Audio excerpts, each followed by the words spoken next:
Nasaan kayo nagbebenta ng kalabaw din? Dito itinuro ng mga babae. Ay, may tao. Bossing! Oy.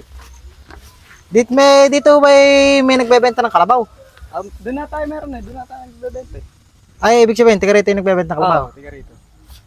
Nasaan kaya?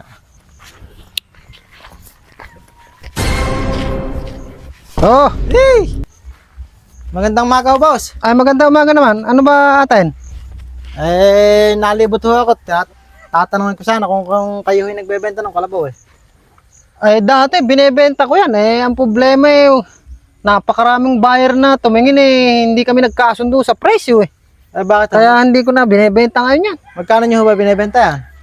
Aba, 50 may lang bang presyo niyan. Ay, tinan mo naman itsura at napakataba. Kaya lapad-lapad ng gulugod. Oh. Saka marunong sa lahat yan. Pang-araro, kahit saan mo gamitin. Pwede yan. Kaya 50 mil nga ang presyo eh. Ay, mahal na ho ng boss. Ha? Mahal. Aba, paano bang magiging mahal eh kay ganda-ganda ng kalabaw? Tinan mo nga. Hindi ho madadali sa akin ng presyo yan. Pagka gano'n. Ibig sabihin, 50 mil nyo ho binebenta. 50 mil yan. Alang kabawas-bawas yun. Naka po. Sukdo lang magkagalit kaming kami riyan pagka babawasan pa sa 50 mil yan. Hindi tayo magkakasunduro. Ako kasi boss, mapakatanda ko ng mamimili ng kalabaw. At biruin mo boss, lakad lang ng kalabaw, alam ko na kung pang magkano. Ba't pag magkano ba tingin mo sa kalabaw ko? Ano kasi boss, sagad na sagad ako sa 40 mil dyan. 40 mil? Oo. Ala. Sa iba na lang ho kayo bumili pagka 40 mil lang magiging usapan natin. 50 mil nga ho yung ano ko riyan eh. Ibig sabihin nun, hindi nyo ibibigay ng ganong Hindi ko presyo. ibibigay. Ay, paano kung sabihin kung napaka-pogi mo pala? Ha? Napaka-pogi mo, ay.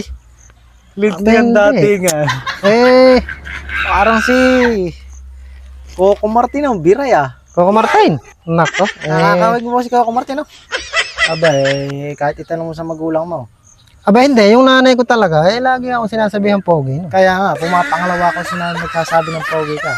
Bihiran tayo ganyan itsura. Totoo ba? Oo. Ay, Yan yung pala. Tignan mo yung mga tikas mo ba? Yan yung mga tikas ng mga babae nito. Ay, yun eh. hindi nga ako nag-conform at baka ako medyo Ay, magkako yan ano eh. yung matitinding pumigete sa baba. Yung mga katawan na. Yun yung mga katawan para romansa kasi. Ay, yun eh. Yung mga klase na yan. Kaya pala pag naglalakad ako sa kawalintik ang tinginan ng mga ano. Ay, Totoo pala ano. ito yun. Ako kasi, bihiran tayo sinasabihan ko ng ganito. Ngayon lang kasi ako nakakita ng pogi talaga. Normal yung pagka-pogi mo. Hindi ka pa pumaporma no? Aba hindi, ganyan lang lagi ang pormahan ko. Aba mahirap na eh. Baka nga mamaya Abe, yung itsura mo na yung bossing. Gumawi ka sa kababaan. Ay baka lahat ng babae nakayakap sa'yo eh. Naku po ano. Tama nga.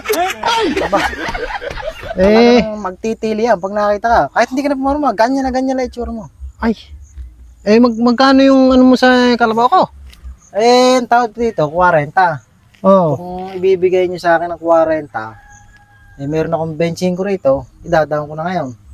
Hayaan mo na yung hulihan. Benching ko mil lang yan. Ha? Benching ko mil na lang. Ibig sabihin, hindi na 40? Hindi na, ala na tayong pag-uusapan. Benching ko mil. Paano yung... Ala na yun, hayaan mo na yun. Anja!